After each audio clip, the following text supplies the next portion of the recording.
समझौता करना उस चित्र के समान है जब कोई व्यक्ति दो नावों में पांव रखता है। और आप जानते हैं कि दो नाव में पांव नहीं रख सकते, या तो आपको एक नाव में दोनों पांव रखना है या दूसरे नाव में, क्योंकि अगर दोनों नाव में रखेंगे तो ये पक्की बात है कि स्लिप हो जाएंगे, डूब जाएंगे। समझौता करना परमेश्वर के वचन के खिलाफ है, उसके विरुद्ध है। जब हम परमेश्वर का और दूसरे दुनियादारियों के साथ जो समझौता करते हैं, ये परमेश्वर की दृष्टि में घृणित बात है। और हालांकि एक तरह से देखा जाए तो हल्की चीज़ों में जिसमें किसी का नुकसान नहीं हो और ये परमेश्वर के वचन के आधार पर है, तब तो समझौते की बात आती है। अगर दो लोग आपस में मिलते हैं, समझौता करते हैं, ठीक है भाई मैं तुम्हें क्षमा करता हूँ, करती हूँ, और समझौता कर लेते, ये अच्छी बात है। लेकिन अगर हम सांसारिक रूप से और फिर परमेश्वर के वचन के साथ समझौता करेंगे तो ये परमेश्वर की दृष्टि में घृणित है। और यही बात एक कलीसिया जो जिसके लिए ये जानी जाती थी, समझौता करने वाली कलीसिया, उसका नाम था थुआतीरा। थोड़ा सा अजीब नाम लगता है लेकिन यही है, थुआतीरा। हिंदी में ये शब्द आया है और इस शब्द का मतलब है कि बलिदान, काम करने वाले बलिदान, काम करने वाले बलिदान, ये थुआतीरा का मतलब है।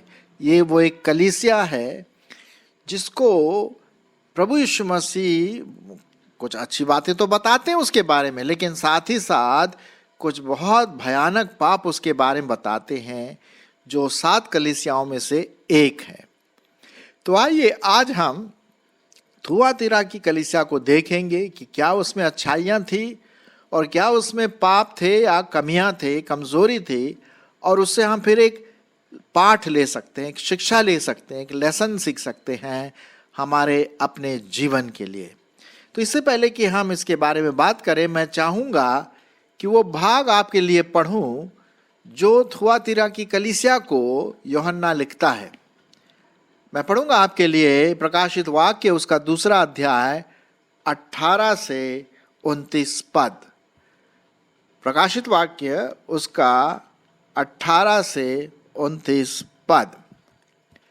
थुआतीरा की कलीसिया के स्वर्गदूत को यह लिख, परमेश्वर का पुत्र जिसकी आंखें आग के ज्वाला के समान और जिसके पांव उत्तम पीतल के समान है, वह यह कहता है, मैं तेरे कामों और प्रेम और विश्वास और सेवा और धीरज को जानता हूं, और यह भी कि तेरे पिछले काम पहलों से बढ़कर हैं।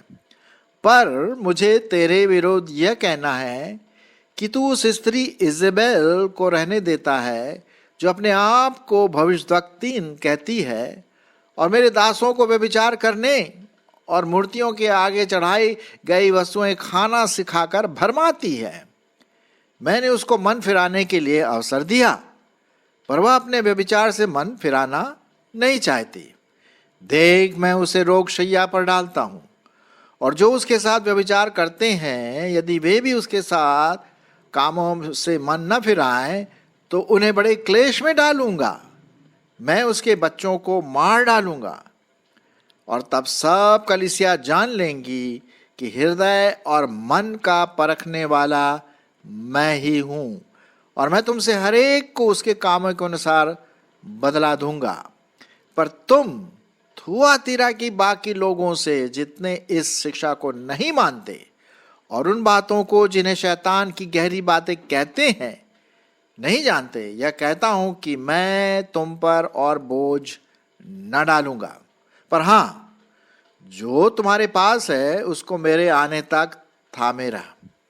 जो जय पाए और मेरे कामों के अनुसार अंत तक करता रहे, मैं उसे जाति जाति के लोगों पर अधिकार दूंगा, और वह लोहे का राजदंड लिए हुए उन पर राज्य करेगा। जिस प्रकार कुम्हार के मिट्टी के बर्तन चकनाचूर हो जाते हैं, मैंने भी ऐसा ही अधिकार अपने पिता से पाया है, और मैं उसे भोर का तारा दूंगा। जिसके कान हो वह सुन ले कि आत्मा कलीसियाओं से क्या कहती है। बहुत ऐसी बातें हैं जो हमें थोड़ा सा चेतावनी के रूप में आता है हम विश्वासियों के लिए। हालांकि ये एक थुआतीरा की कलीसिया के बारे में लिखा है, लेकिन हमारे लिए भी लिखा है आजकल की जो कलीसिया है उसके बारे में। आइए हम देखते हैं कुछ बातों को इस थुआतीरा की कलीसिया। ऐसा बताया जाता है कि जो स्कॉलर्स हैं वो कहते हैं कि थुआतीरा एक बड़ा भारी साम्राज्य था अपने समय में, और वहाँ पर लोग कई प्रकार के जो मंदिर और उसमें जो आइडल्स होते थे, जो देवी और देवताएं, उनकी मूर्तियाँ, उनकी पूजा करते थे। ठीक है, अब क्या है कि जो इस बैकग्राउंड से आते थे, कभी कभी उनको ये बातें छोड़ना उनके लिए बड़ा मुश्किल हो जाता था। तो बहुत सारी बातें हैं, बहुत अच्छे विश्वासी लोग भी थे, लेकिन बहुत सारी खामियां भी पाई जाती। तो आइए हम देखते हैं थुआतीरा की कलीसिया के बारे में। 18वां पद, थुआतीरा की कलीसिया के स्वर्ग दूत को यह लिख। आप जैसे जानते हैं कि स्वर्गदूत यहाँ पर कोई पास्टर, जो थुआतीरा की कलीसिया है उसके पास्टर या एल्डर या चर्च के अधिकारी को हम कह सकते हैं। तो उस स्वर्गदूत को यह लिख, परमेश्वर का पुत्र जिसकी आंखें आग के ज्वाला के समान और जिसके पांव उत्तम पीतल के समान है, वह यह कहता है। मतलब यहाँ पर प्रभु यीशु मसीह एक जज के रूप में, एक न्यायी के रूप में यहाँ पर दिखाई देता है। आंखें आग की ज्वाला और पीतल, उत्तम पीतल वाले पांव, ये सब किस बात को दर्शाता है? जजमेंट, न्याय। और जरूर है परमेश्वर प्यार तो करता है, लेकिन साथ ही साथ वो न्यायी परमेश्वर है। अच्छा, कुछ अच्छी बातें इस थुआतीरा की कलीसिया के बारे में प्रभु यीशु मसीह कहते हैं 19वें पद में, जिनसे हमें शिक्षा लेना चाहिए, और यदि हम ये काम करते हैं तो और भी प्रोत्साहित हो करके इन कामों को करें। 19वां पद, मैं पहली बात तेरे कामों को मैं जानता हूं। दूसरी बात, मैं तेरे प्रेम को जानता हूं। तीसरी बात, मैं तेरे विश्वास को जानता हूं। चौथी बात, तेरी सेवा को जानता हूं। और पांचवी बात, तेरे धीरज को भी जानता हूं। और छठवीं बात कि यह भी कि तेरे पिछले काम पहलों से बढ़कर है। 6 विशेष बातें, अच्छी बातें, सकारात्मक बातें, मसीही बातें इस कलीसिया के बारे में कहा जाता है, थुआतीरा की कलीसिया के बारे में। और इसके लिए परमेश्वर का धन्यवाद हो। उसके काम ऐसा लग रहा बहुत अच्छे थे। वो प्रभु के प्रेम में ओतप्रोत थे, विश्वास में दृढ़ थे, सेवा करने में अग्रणी थे, धीरज में बहुत अपने आप को परमेश्वर के सामने धीरज रखते हुए, और उनके जो काम पहलों से और बढ़ करके वो करते थे। तो ये 6 जो मुख्य सकारात्मक बातें हैं, ये थुआतीरा की कलीसिया करती थी, और प्रभु यीशु मसीह उनको एक तरह से शाबाशी भी देते हैं। बहुत अच्छी बात है। लेकिन साथ ही साथ, जैसे कि हम पिछले दिनों में देखे हैं कि हर एक कलीसिया के साथ कुछ न कुछ तो समस्याएं रहती है। और शायद आपकी कलीसिया में भी होगा, हमारी कलीसिया में हम लोग मनुष्य लोग हैं, तो कुछ न कुछ कमियां रहती है, कुछ पाप छिपा हुआ रहता है। अब यहाँ पर बहुत भयंकर रूप से प्रभु यीशु मसीह इस बात को बताते हैं कि क्या तेरे विरोध मुझे एक बात कहनी है, एक नहीं कई बातें। 20वां पद, पर मुझे तेरे विरुद्ध यह कहना है। अभी तो अच्छी शाबाशी दिया, अच्छी बातें बोली, उसने बहुत अच्छे काम किए, लेकिन अब वो बोल रहा है मुझे तेरे विरुद्ध ये बात कहना है कि तू उस स्त्री इजबेल को रहने देता है जो अपने आप को भविष्यद्वक्तिन कहती है और मेरे दासों को व्यभिचार करने और मूर्तियों के आगे चढ़ाई गई वस्तुएं खाना सिखाकर भरमाती है। ये देखिए साहब, अब ये जो इजबेल जिसे कहते हैं ना कि पुराने नियम में जो रानी थी इजबेल, वो उसी से कुछ संबंध है और वो बहुत दुष्ट रानी थी। यहाँ तक कि और मतलब वो इतनी दुष्ट थी कि उसको जब उस खिड़की से नीचे फेंका तो उसके शरीर को कुत्तों ने खाया। इतना भयंकर उसका पाप था, भरमाती थी। ये पुराने नियम से। तो एक नए नियम में एक बात आती है कि ये जो कलीसिया थी व्यभिचार करने में कोई झिझक नहीं थी। तो यही बात लिखा है कि इजबेल को रहने, उस स्त्री इजबेल को रहने देता है जो अपने आप को भविष्यद्वक्तन तो कहती है और मेरे दासों को क्या करने को उकसाती है, व्यभिचार। जैसे कि आप लोग जानते हैं कि पहली शताब्दी में जो टेम्पल हुआ करते थे, मंदिर हुआ करते थे अन्य देवी देवताओं वाले, वहां पर प्रीस्टेस महिला याजक हुआ करती थी और वो ज़्यादातर प्रॉस्टिट्यूट हुआ करते थे। ये अन्य मतलब अन्य देवी देवताओं के बारे में बात कर रहा हूँ, हैं जो जुविश उसमें नहीं, अन्य दूसरे अन्य देवी देवताओं के बारे में जो जुविश या यहूदी नहीं थे। तो वो उन लोगों को प्रीस्टेस कहते थे और वो टेम्पल में रह करके जो भी आते थे वहाँ पर पराये देवताओं की आराधना करने के, उनके साथ व्यभिचार करते थे। ये ऐसा उन लोगों का विचार था कि ऐसा करने से उनके देवी देवता प्रसन्न होते थे।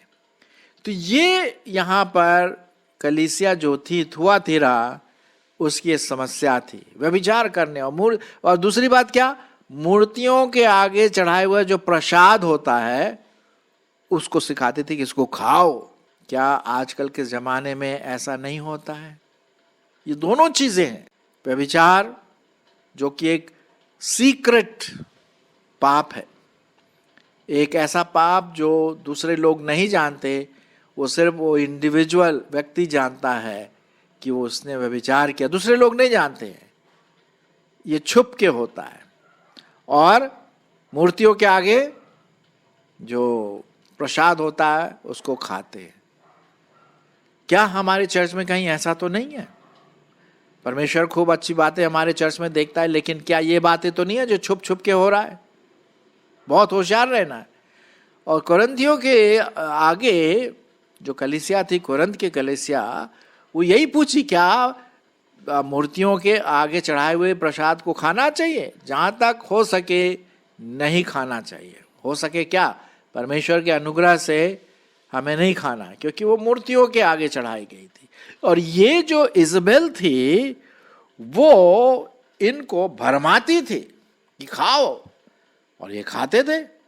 तो कहने का मतलब ये जो थे समझौता करते थे, एक पैर मसीही नाव में और दूसरा पैर दुनिया के नाव में, अन्य जाति के नाव में, देवी देवताओं के नाव में। भाई साहब, बचने का तो सवाल ही नहीं है, पक्की बात है गिर जाएंगे पानी में। तो ये थुआतीरा जो थी वो समझौता करने में लगी थी, नहीं कर सकते। एक भ्रष्ट कलीसिया थी। अगर देखा जाए सब अच्छे कामों के साथ साथ ये भ्रष्ट कलीसिया थी, भ्रष्ट चर्च था। थुआतीरा के बारे में हम यहाँ पर देखते हैं। ये बहुत गंभीर बात है प्यारो। यदि हमारे जीवनों में ऐसे पाप हैं छुपे हुए, सीक्रेट, जो कोई दूसरा नहीं जानता, हमें परमेश्वर के सामने इन बातों को मानना है। अब देखिए ना 21 पद में क्या लिखा हुआ है, मैंने उनको मन फिराने के लिए अवसर दिया था। ऐसी बात नहीं, परमेश्वर अनुग्रहकारी परमेश्वर है। वो चाहता है कि चलो ये लोग पाप में गिर गए हैं, कमजोरी हो गई है, पाप में गिर गए, मन फिराओ, पश्चाताप करो, वापस आ जाओ। तो परमेश्वर ये टाइम देता है, मैंने उनको अवसर दिया। पर वो अपने व्यभिचार से मन फिराना नहीं चाहती। वही पाप के नाले में उनको बहुत पसंद था। वही बात हो गई, अगर सुअर को नहला मतलब नाले से उठा करके नहला धुला करके ले रखें, वापस वहीं जाएगा वो। जब वो मन नहीं फिराया तो 22वें पद में लिखा है, देख मैं उसे रोग शैया पर डालता हूं और जो उसके साथ वे विचार करते हैं, यदि वे भी उसके साथ कामों से मन नहीं फिराएंगे तो उन्हें बड़े क्लेश में डालूंगा। ये परमेश्वर का वचन आपके लिए आज 21वीं शताब्दी में, मेरे लिए, आपके लिए, हमारी कलीसिया के लिए, हालांकि ये थुआतीरा की कलीसिया के बारे में लिखा हुआ है, लेकिन ये हमारे चर्च में भी शायद हो, तो हमें मन फिराना है। अगर आप जानते हैं कोई, आप उनसे बात करिए, समझाइए। जी हाँ, हमें जो गिरते हैं उनको उठाना है, मौका देना चाहिए। लेकिन अगर वो कंटिन्यू ऐसा करेंगे तो हम उनको कुछ नहीं कर सकते। और लिखा हुआ बाइबल में कि उनके साथ बहुत क्लेश होगा, दुख होगा, मुसीबत होगा। और देखिए ना, उसके बच्चों को मार डालूंगा, 23वें पद में लिखा हुआ है। तब सब कलीसिया वाले जान लेंगे, क्या जान लेंगे? कि मन का परखने वाला मैं ही हूं और मैं तुम में से हर एक को उसके कामों के अनुसार बदला दूंगा। मेरे प्रियो, परमेश्वर का वचन बहुत साफ रीति से कहता है। यहां पर वो एक शब्द आता है, मन का परखने वाला। देखिए, बाहर से हम बहुत अच्छा अपीयर हो सकते हैं, मैं बाहर से बहुत अच्छा दिखता हूं, मैं प्रचार करता हूं या शायद अच्छे काम करता हूं, लेकिन अंदर मेरा मन कैसा है वो परमेश्वर देखता है। और लिखा हुआ है, मैं मन का परखने वाला हूं, प्रभु यीशु मसीह, और तुम में से हर एक को उसके कामों के अनुसार क्या दूंगा? बदला दूंगा।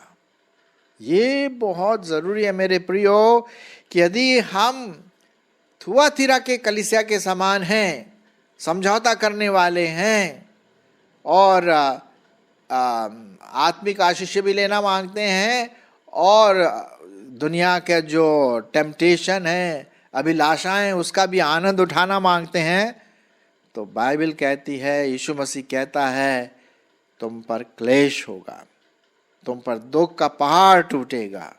और यही बात हुआ, यही बात होता है। तो हमें एक लेसन यहां से लेना है इस थुआतीरा की कलीसिया से, कि अगर हमारे मनों में, हमारे जीवनों में कुछ सीक्रेट सिंस, छुपे हुए पाप हैं जो दूसरे नहीं जानते हैं, तो हमें उन्हें परमेश्वर के सामने मान लेना है, मन फिराना है। और परमेश्वर का वचन हमेशा कहता है, मन फिराओ, क्योंकि ये सब बातें कहाँ पर होती है? मन में होती है। हमारा मन जो है ना, बहुत धोखेबाज है, जैसा यिर्मयाह उसका 17:9 में लिखा हुआ है, मन क्या है? धोखेबाज है। लेकिन परमेश्वर हमारे मन को चेक करता। मैं आपके लिए पढ़ूंगा यिर्मयाह उसका 17:10 में क्या लिखा है? मैं यहोवा मन को खोजता। देखिए, परमेश्वर आपके और मेरे मन को टटोलता। उसने थुआतीरा की कलीसिया के मन को टटोला और वो भ्रष्ट निकला।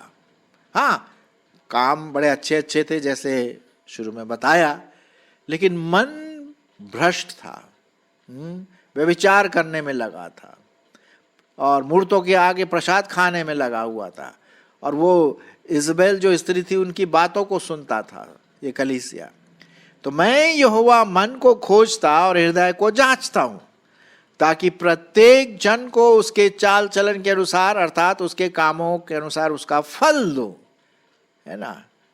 तो ये बात हम देखते हैं प्रियो, कि परमेश्वर के बारे में हम वापस आ जाएं प्रकाशितवाक्य के उसका 3रा अध्याय और उसके और पदों को देखते हैं।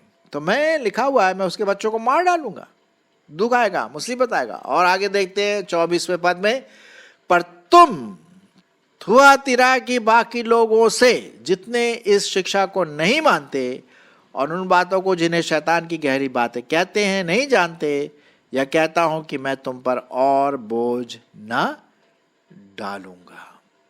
हमें इस प्रकार की शिक्षाओं से, झूठी शिक्षाओं से, वचन के खिलाफ जो शिक्षाएं हैं उनसे हमें परे रहना, दूर रहना, कहीं ऐसा ना हो कि हम उसमें फंस जाएं, है ना। पर हाँ, 25वां पद सुनिए, पर हाँ जो तुम्हारे पास है उसको मेरे आने तक थामे रह। कहने का मतलब जो भी अच्छे काम है, प्रेम वाली बात, सहायता वाली बात, है ना, और क्या है, विश्वास वाली बात, सेवा वाली बात, धीरज वाली बात, इसको थामे रहे। Hold on to good things, English में हम कहते हैं, उसको थामे रहे जब तक कि प्रभु यीशु मसीह नहीं आता है। और लिखा हुआ है यहां पर कि जो जय पाए, 26वां पद, जो जय पाए और मेरे कामों के अनुसार अंत तक करता रहे, मैं उसे जाति जाति के लोगों पर अधिकार दूंगा। कहने का मतलब जो इन प्रकार की अभिलाषाओं से, इन प्रकार की टेम्पटेशन से बच जाता है, उस पर जय प्राप्त करता है, तो परमेश्वर हमें उसके अनुसार क्या देगा, हमें रिवॉर्ड देगा, हमें इनाम देगा। जो जय पाए और मेरे कामों के अनुसार अंत तक करता रहे, मैं उसे जाति जाति के लोगों पर अधिकार दूंगा। हमें वो शिरोमणि बनाएगा और वह लोहे का राजदंड लिए उन पर राज्य करेगा। जिस प्रकार कुम्हार के मिट्टी के बर्तन चुकनाचूर हो जाते हैं, मैंने भी ऐसा ही अधिकार अपने पिता से पाया है। तो कहने का मतलब यह है, भाई देखो, मैं प्यार करने वाला, प्रेम करने वाला तो परमेश्वर हूं, लेकिन साथ ही साथ मैं न्याय करने वाला भी हूं। इसीलिए लिखा हुआ था ना, उसकी आंखें ज्वाला, आग की ज्वाला के समान, और पांव किसके समान थे, पीतल, ब्रास, जो न्याय को दर्शाता है। तो वो दोनों हैं, या तो वो हमें कुम्हार के मिट्टी के बर्तन में के समान चकनाचूर कर देगा, या फिर वो हमारी रक्षा करेगा। वो इस बात पर निर्भर करता है कि हमारा मन क्या पश्चाताप करा हुआ मन है, पापों से हम फिर गए हैं। थुआतीरा की कलीसिया को यही कहता है। और क्या लिखा हुआ है 28 पद में, मैं उसे भोर का तारा दूंगा, जिसके कान हो वह सुन ले कि आत्मा कलीसियाओं से क्या कहता है। फिर वही बात कह रहा है, आत्मा कलीसिया से क्या कह रहा है, मतलब कान, जिसके कान हो का मतलब ध्यान से सुने, उस पर गौर करे। सिर्फ सुन करके, एक कान से सुन करके दूसरे कान से न निकाले।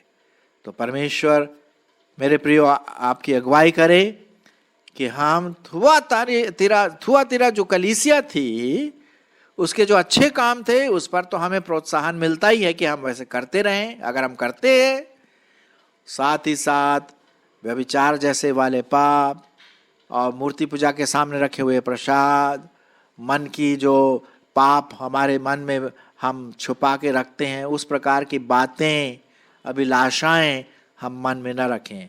लेकिन अगर है तो पश्चाताप करें और प्रभु के सामने गिड़गिड़ा कर माफी मांगे और फिर से एक हो जाएं। परमेश्वर आपसे और मुझसे यही चाहता है, और हम यही सीखते हैं कि जो अंत तक धीरज धरे रहेगा, जय पाए, परमेश्वर उसको आशीष देगा।